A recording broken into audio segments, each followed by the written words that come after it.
The fight to better protect Nebraskans after extreme flooding continues down in Norfolk. KCAU-9 News reporter Hannah Adamson is just back from a special public hearing designed for folks in that area impacted by the flood of 2019. Details about the story and our top story at 10.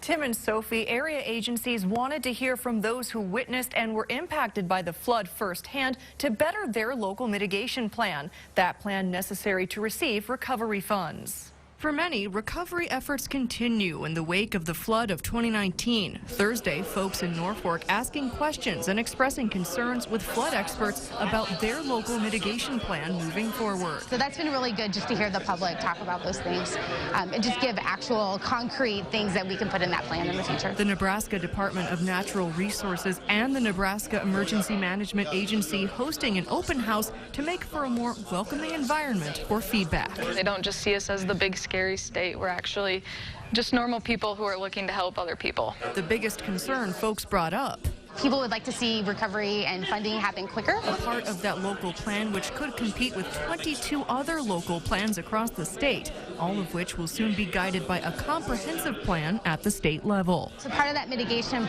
plan is to prioritize projects.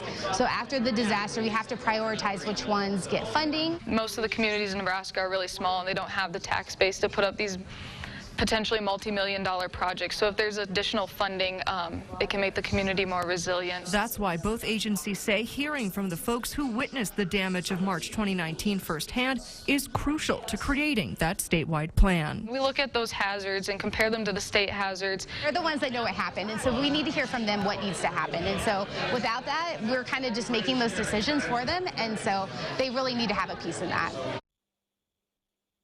If you missed tonight's meeting, the State Hazard Mitigation Plan's comment period is open until Tuesday, July 6th at 5 p.m. If you'd like to leave your feedback, we'll have a link to where you can do so on our website. Just find the story at SiouxlandProud.com or the KCAU-9 News app.